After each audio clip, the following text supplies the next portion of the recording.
कहना यह है कि भारत जो है वो पाकिस्तान की मेंबरशिप को रोक रहा है। कईयों ने कहा है कि पार्टनर कंट्री के तौर पे इंडिया चाहता है कि मुमालिक को इनवाइट किया जाए। आप वजीर खारजा बिलावल ये कहते हैं कि रूस से हमें तेल सस्ता नहीं मिल रहा।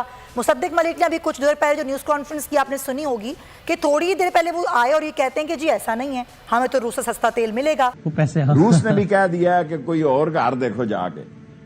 रूस ने क्यों कह दिया? वैसे रूस जब खान साहब को देने पे राजी था, बल्कि जब मुलाकात हुई हमने उनको बताया कि हमारे मुल्क में ये आपकी टेंशन की वजह से तभी तेल की कीमतें ऊपर चली गई थी, तो उन्होंने फिर अपना एनर्जी मिनिस्टर भेजा, हमाद अजहर से मुलाकात हुई और हमारी अंडरस्टैंडिंग ये थी कि हमने जिस तरह हिंदुस्तान सस्ता तेल रूस से ले रहा था, पाकिस्तान ने भी लेना था। हमें सस्ता तेल देने की ऑफर की, रूसी हुकूमत ने तरदीद कर दी खुद कि हमने तो कोई पाकिस्तान को सस्ता तेल देने की ऑफर की है। मेरा ख्याल है बेअसर ही रहेंगे, उनका खास हम बेअसर तो है। हुकूमत को डॉलर के पर काटने के हवाले से कोई पॉलिसी बनाना पड़ेगी। इस वाली बात मैंने भी थोड़ी देर पहले आपको बताई है कि सालाना 14% कमी हो चुकी है जो ओवरसीज पाकिस्तानी यहाँ पर पैसा भेजते थे।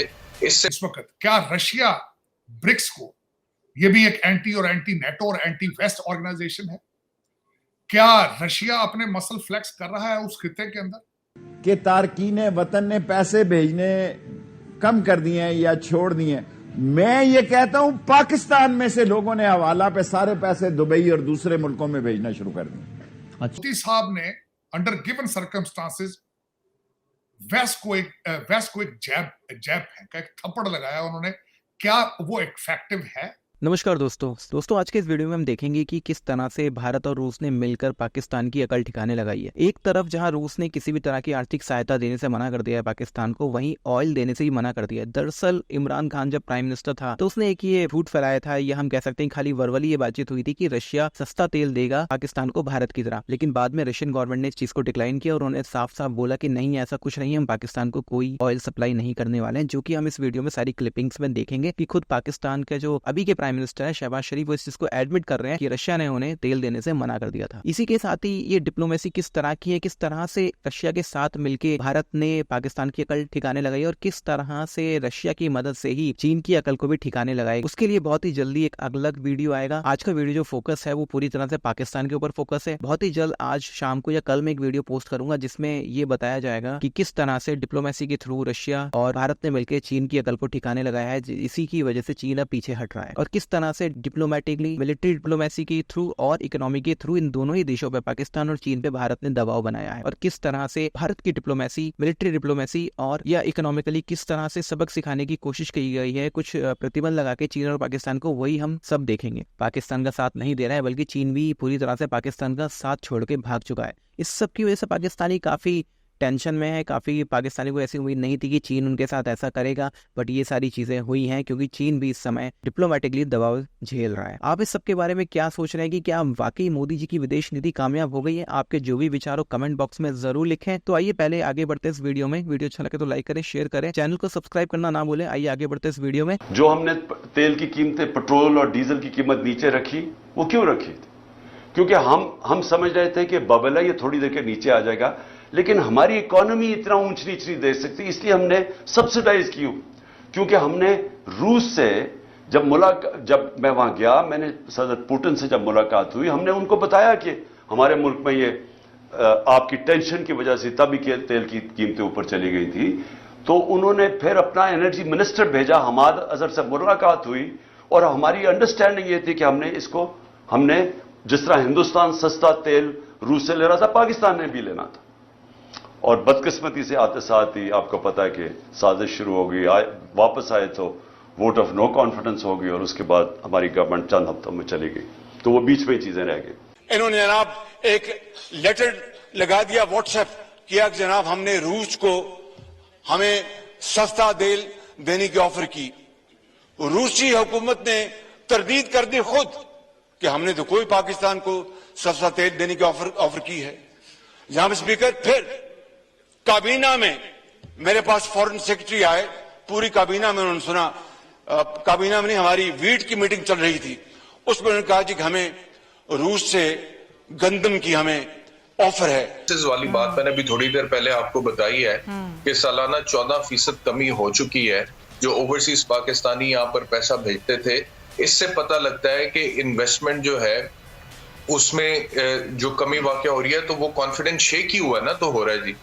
मैं बहुत सारे कारोबारी लोगों को मिलता हूं जो मुझे कहते हैं कि जी काम बिल्कुल ठंडा पड़ा हुआ है, फैक्ट्रियां बंद हैं, और मुझे ऐसे लोगों ने आके बताया कि जी हमने बंद फैक्ट्रियों के लाखों रुपए बिजली के बिल पे किए हैं, सिर्फ वहां पे बिजली वो बत्ती चलती है या कोई और इस तरह की नेसेसिटी चलती है, मशीनरी बंद पड़ी है, लेकिन उसके बावजूद जो कमर्शियल यूनिट है वो इतना महंगा है कि बंद फैक्ट्रियों के लाखों रुपए बिल दिए। टेक्सटाइल इंडस्ट्री आप समझे देखें कि एक तरह से एक्सपोर्ट में पाकिस्तान की बैकबोन है। बहुत बड़े बड़े ब्रांड्स कपड़ों के यहाँ पे ऑर्डर देते थे। उन्होंने, मैं ऐसे लोगों को जानता हूँ कि उन्होंने कहा है कि हमें उन ब्रांड्स ने ये कहा है कि आप या तो अपना सेटअप पाकिस्तान से बाहर ले जाएं तो हम आपके साथ काम कंटिन्यू करेंगे, अदरवाइज आपके मुल्क की इकोनॉमी की तो सिचुएशन ही बड़ी अजीब सी है, कोई पता नहीं डिफॉल्ट कर जाए, और फिर कॉस्ट ऑफ प्रोडक्शन इतनी ऊपर जा रही है बिजली के ऊपर जाने से। अब तो ये सारी बातें जो है ये आपको समझ आ रही हैं, मुझे समझ आ रही हैं। जो एक आम आदमी है, प्रॉपर्टी आप देखें इस वक्त कंस्ट्रक्शन जो है उसमें बहुत ज्यादा काम स्लो हुआ है, काम ऑलमोस्ट इस तरह से है कि लोग मजीद कंस्ट्रक्शन कर ही नहीं रहे हैं। तो ये सारी बातें पीडीएम वाले अब पता नहीं कैसे इसको कंट्रोल करेंगे, ठीक करेंगे, बेहतर करेंगे, लेकिन ये उनका प्राइमरी फोकस नहीं है। मैं आपसे इट वाज अचीव्ड। दूसरी चीज है रशिया। इस वक्त क्या रशिया ब्रिक्स को, ये भी एक एंटी और एंटी नेटो और एंटी वेस्ट ऑर्गेनाइजेशन है, क्या रशिया अपने मसल फ्लेक्स कर रहा है उस खिते के अंदर? तीसरी बात है कि मोदी साहब ने अंडर गिवन सर्कमस्टांसेस वेस्ट को एक जैब फेंका, एक थप्पड़ लगाया उन्होंने, क्या वो इफेक्टिव है?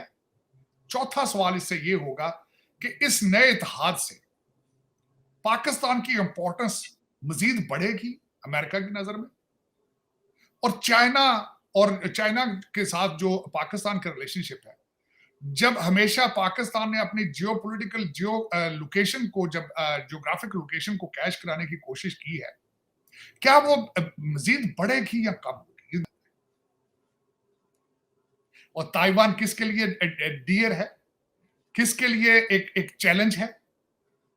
वेस्ट अमेरिकन, बिलखसूस अमेरिकन वेस्टर्न सिविलाइजेशन जो कि इस वक्त थक चुकी है और अपने आखिरी सांसों पर है, उनके मुंह के ऊपर थप्पड़ है इस वक्त चाइना और भारत की तरफ, दोनों की तरफ से।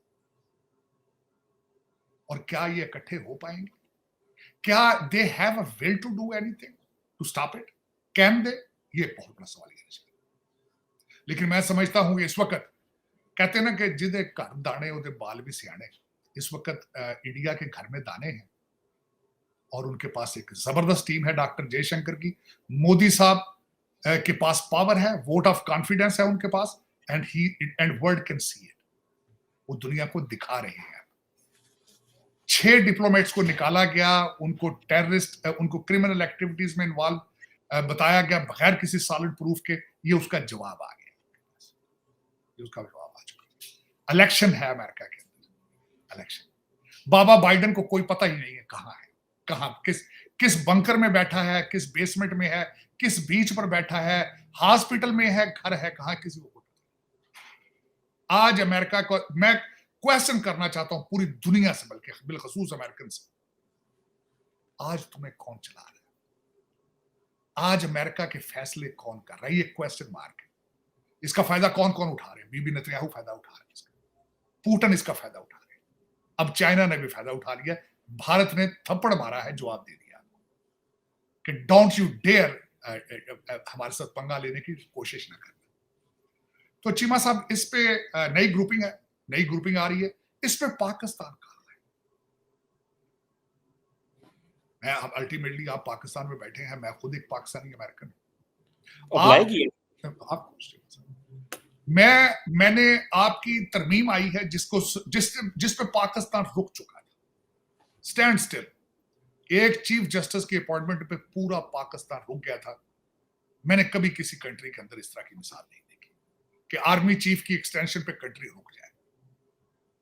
किसी इंटेलिजेंस। तो दोस्तों वीडियो में आपने देख लिया कि किस तरह से भारत ने पूरी कोशिश की है कि पाकिस्तान को रोका जाए ब्रिक्स में और ब्रिक्स में नहीं आने दिया जाए, और रूस ने काफ़ी मदद की है भारत की। और अब चीन को भी मैनेज किया गया है, इसी वजह से चीन भी अब खुलकर पाकिस्तान का साथ नहीं दे रहा है, बल्कि चीन भी पूरी तरह से पाकिस्तान का साथ छोड़ के भाग चुका है। इस सब की वजह से पाकिस्तानी काफ़ी टेंशन में है, काफ़ी पाकिस्तानी को ऐसी उम्मीद नहीं थी कि चीन उनके साथ ऐसा करेगा, बट ये सारी चीज़ें हुई हैं क्योंकि चीन भी इस समय डिप्लोमेटिकली दबाव झेल रहा है। आप इस सब के बारे में क्या सोच रहे हैं कि क्या वाकई मोदी जी की विदेश नीति कामयाब हो गई है? आपके जो भी विचार हो कमेंट बॉक्स में ज़रूर लिखें। अगर वीडियो अच्छा लगा हो तो लाइक करें, शेयर करें, चैनल को सब्सक्राइब करें।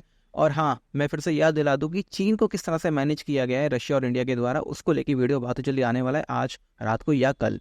तो उसके बारे में मैं आपको अपडेट जरूर करूंगा, तो साथ में बने रहिए। मिलते हैं अगले वीडियो में, तब तक के लिए जय श्री राम।